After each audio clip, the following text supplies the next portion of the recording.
So I just finished my 8th session of ayahuasca, and I wanted to share with you the experience before I fall asleep and I forget everything. So now the number is not important. It doesn't matter if you do 1 or 100. Every journey you take is going to be completely different. And I just want to explain and share with you what I learned in this particular session, because the shaman and I spoke for several hours and he was explaining to me the mechanics of what exactly is going on during this process. So he showed up last night about 8 o'clock and he started drinking it's alcohol mixed with herbs, like a drink that he makes. And we spoke for about 2 hours. And the idea is that by taking that beverage, it helps clear him out and clean him and prepare him.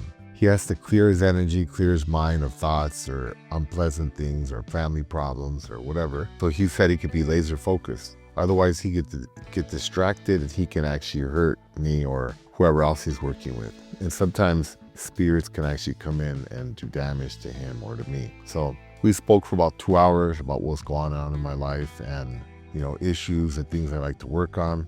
And about 2 hours later, another young lady showed up that had a brain injury recently. She fell off a scooter and she had some other issues with abuse. So then he briefly spoke to her and he said that during this time, he's actually looking at us and he can actually already see what's going on in our body, in our minds, and in our spirit. So he already kind of has an idea of what he needs to work on. So then we drink the ayahuasca. And the ayahuasca, he says, like the x-ray. It gives you a more profound view into what's happening with the person and how to fix it.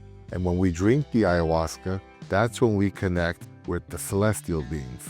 And the celestial beings are what I thought are probably similar to spirits. There's a celestial being of like air, fire, earth, the jaguar, and they actually help guide him and tell him what needs to be worked on with each person. And he said recently the elders just started working with the celestial being of lightning. And that he's very powerful, he said. He's been teaching him a lot, and it's a very powerful being that's hard to manage. So he's had to practice. He's been practicing for about 36 years, he told me.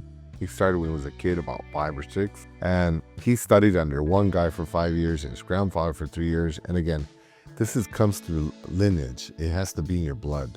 The men can start from children, and he says women can do it after 60. And I did run into and do a ceremony in the border Brazil with a lady that was like in her 60s. And, similar experience. Every shaman I've seen 4 different shamans, and all of them have done pretty much the same ceremony, but I've done it in different places, very far. It's like they have their own protocol. And the reason he was saying is because they actually teach it in their community. They have their schools there for their children, and they teach them, math and all the other things. But they actually teach them about herbs and about herbal medicine, shamanism, all these other things. And what I found interesting was he was explaining that their drink is actually not called ayahuasca, it's called yahe, and they don't consider themselves shaman. They consider themselves taita, T-A-I-T-I. And he said those names, the shaman and the ayahuasca, were given to them by the colonizers.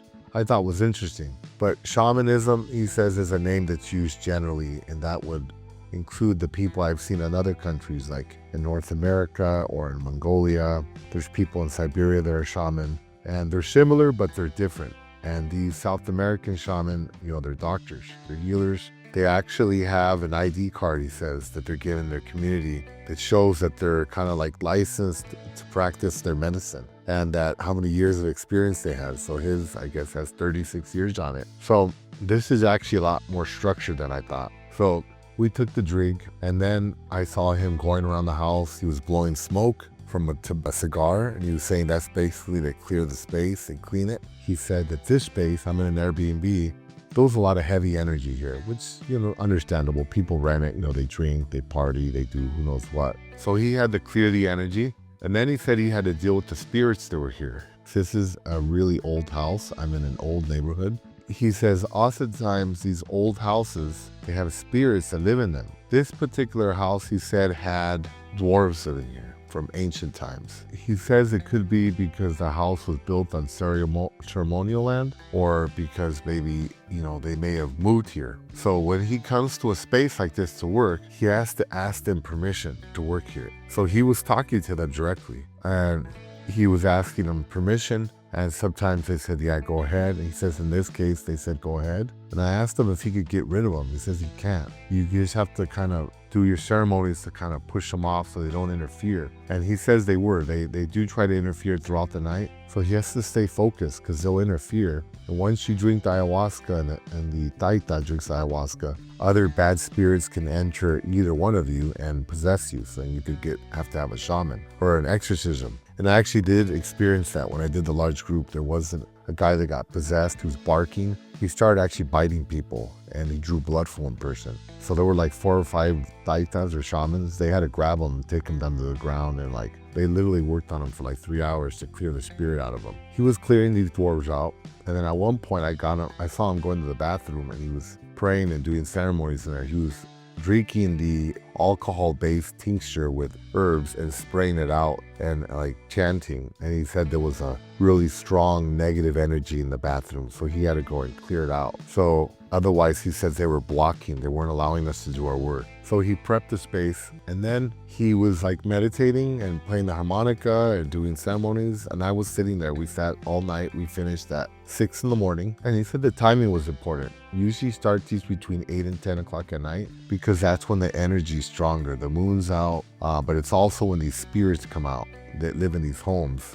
And they always, not always, but oftentimes try to interfere. So that's when he has to deal with them. And we go till 6 in the morning because that's when the sun starts rising. The sun starts rising, and that's when these spirits, they hide in the shadows and behind the furniture and the fridge and stuff like that. And they no longer have any ability to interfere or do anything. So if he were to leave like at 5:30 or 5 or something like that, the spirits could come in and they could enter my body and disrupt the work that he was doing. So he has to stay with me.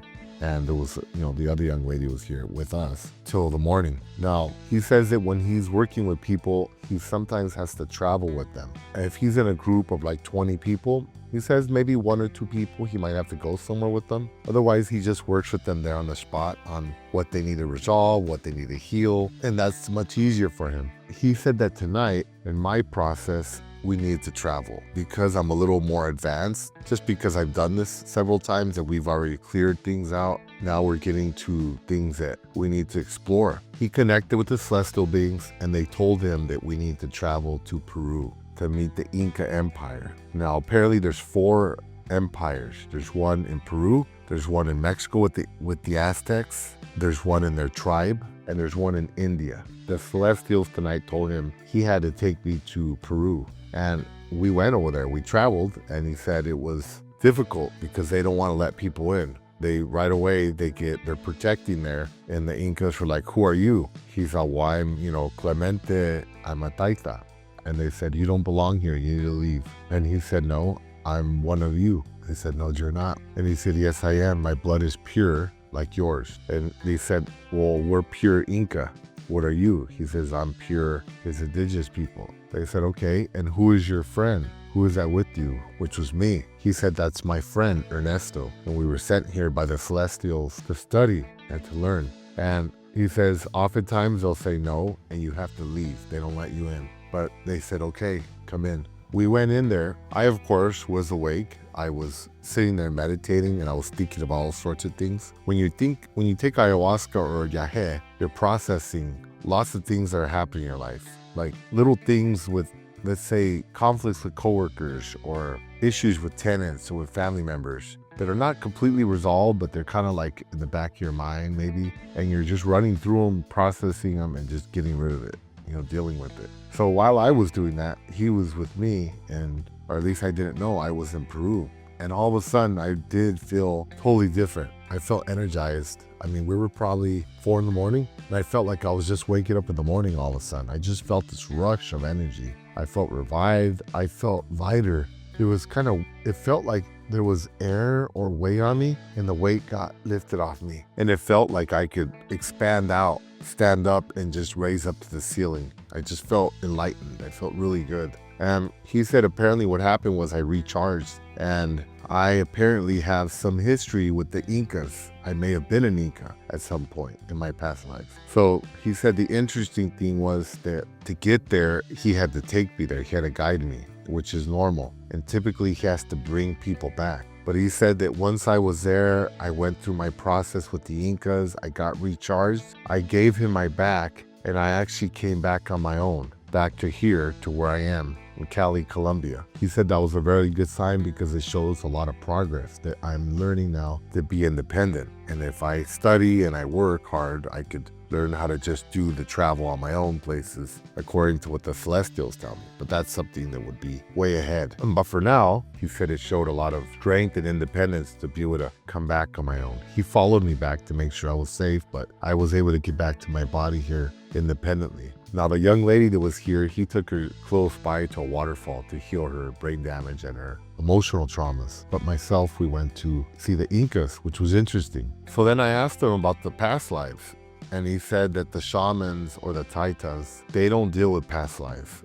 They used to go to past life, but the elders told them that we're no longer going to do that. And they forbid the community and the taitas to do that. Because he said that what's happening was they're going to people's past lives. A lot of times they were bringing darkness or bad situations from the past lives and pulling them into this life, which obviously you don't want. You're trying to clear, not bring more. So the elders told them no more. No one's going to go to the past life anymore. I said, okay. So then I asked him about connecting with spirits, like loved ones, like my brother that passed away or my aunts, uncles, etc. He said, no, we don't do that either. He says they used to do that a long time ago, but also they stopped that because sometimes those spirits, to talk to them, you have to channel them. And sometimes they would get stuck inside of them or inside of the people like me where you're communicating. So that is also no longer allowed by the elders. That's where I also learned something really interesting. So the ayahuasca or the yahe we were drinking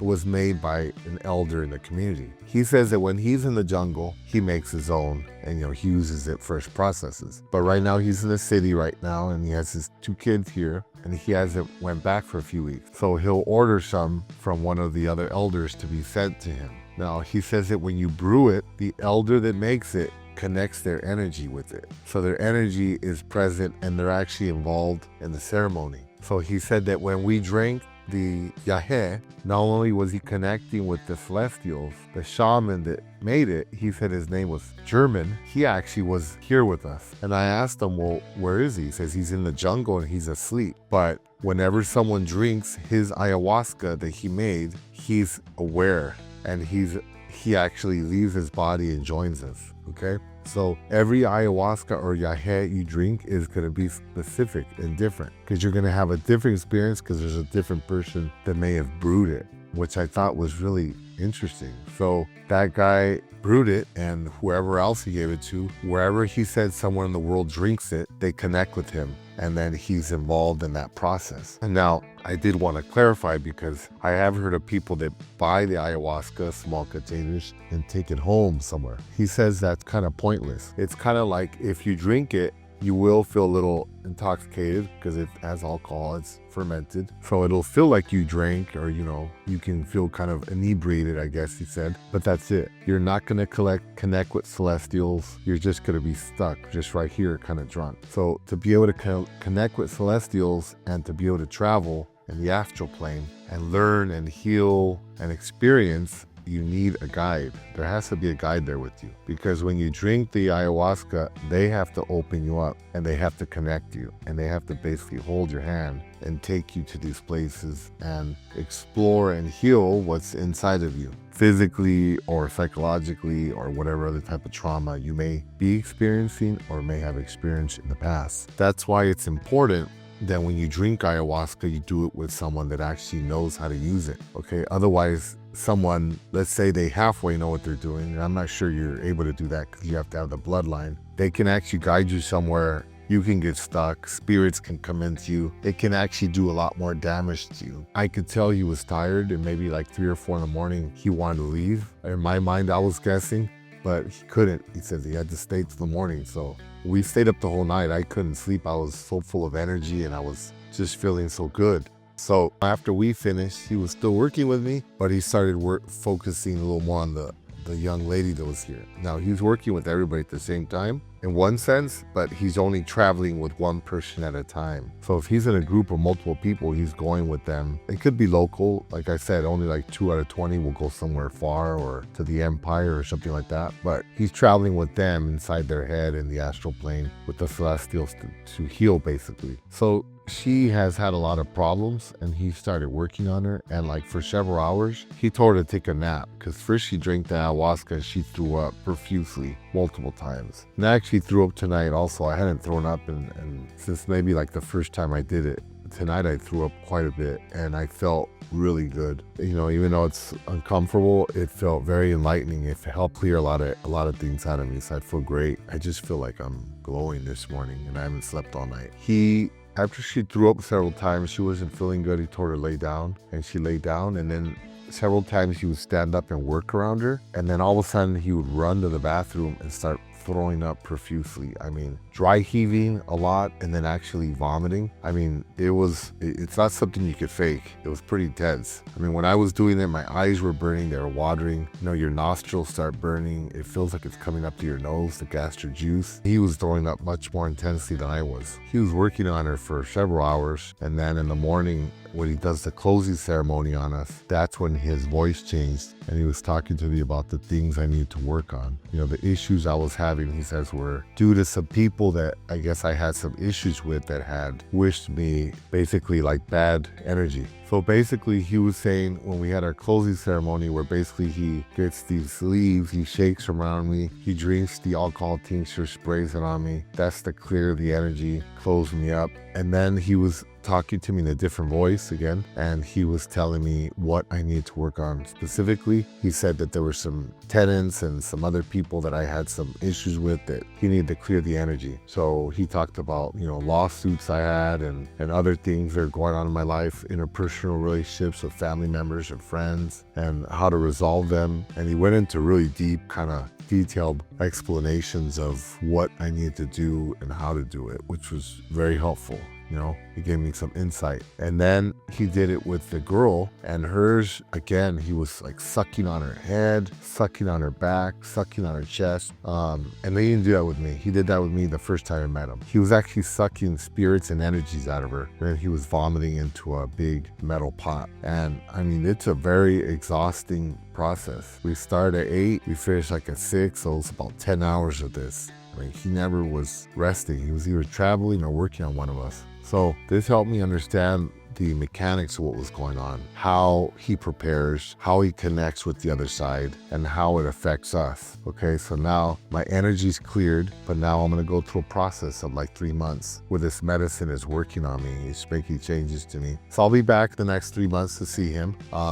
In the meantime, I have my homework with these issues that I had and how to resolve them. And in the meantime, I mean, I don't drink or smoke or anything like that, but in the next few days, he recommended I don't drink or smoke or do drugs, which I don't do, or have sex, no sex, to be celibate. He also said that I should eat only vegetables next few days, and he commented that in general, like being a vegetarian is the ideal way to eat, just because it's kinder to the environment, it's more friendly, you know, to the rainforest and to the planet. So it brings more good energy, goodwill to me. So he said, although he does eat animals sometimes, like only at certain times and not before or after one of these processes, because it kind of like lowers his vibration or his energy, he was explaining. So by not eating them, your vibration stays higher. You have a little more power is what he was explaining. And he also said that he fasts 2 days a week, Friday, Saturday. He doesn't eat. So we started this process Friday night. I mean, see, I'm exhausted. I'm sure he's exhausted. He was doing all the work. He won't eat till Sunday, he said. But he actually does eat. He eats vegetables, but that's it. Vegetables and water, he said. So another thing the shaman mentioned, like for maintenance, is to once a month clear my house with Palo Alto burnt incense. He said it'll clear the space out. It will put any spirits that might be there at bay, and I probably do have some. My house is over 100 years old. And also clear my energy, because I'm working with sick people or people that might have problems, and that energy can drain you. Sometimes it can stick to you. So I want to clear that. And once a month, he said I could do that. And that's the same thing the shaman in Mongolia told me. She told me to do it with bay leaves once a month. So that's something that you can do to clear your space, to keep the spirits that might be in your house at bay once a month. Hey, no me dijeron cómo se llaman ustedes. Yagua? Indios o indígenas? Or... ¿Yame se llama su grupo? Yame, ok. ¿Dónde viven? ¿Aquí?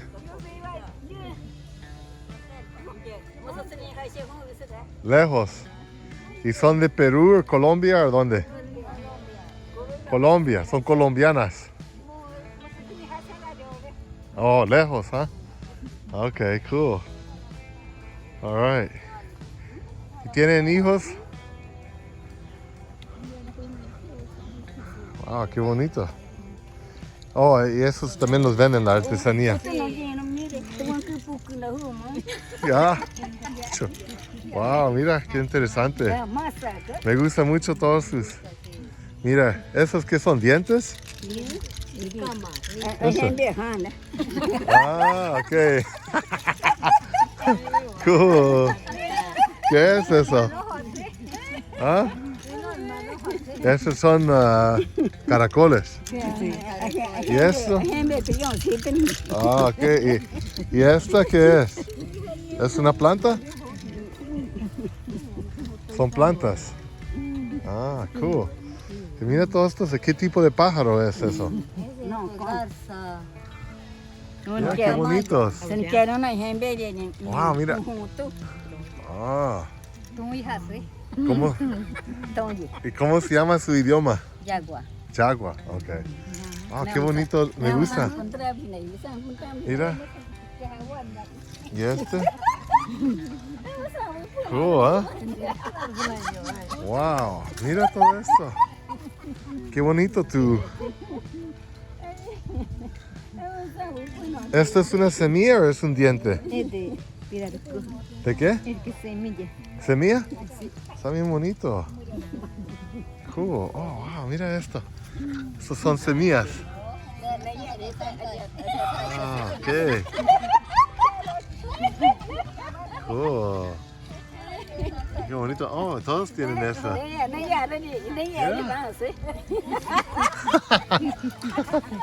Oh, tienes aquí también. Ok, entonces me tengo que vestir yo así, ¿verdad? Okay, all right, so thank you for listening. I hope that helps. And from Cali, Colombia, it's Dr. Ernesto. Thank you. Goodbye.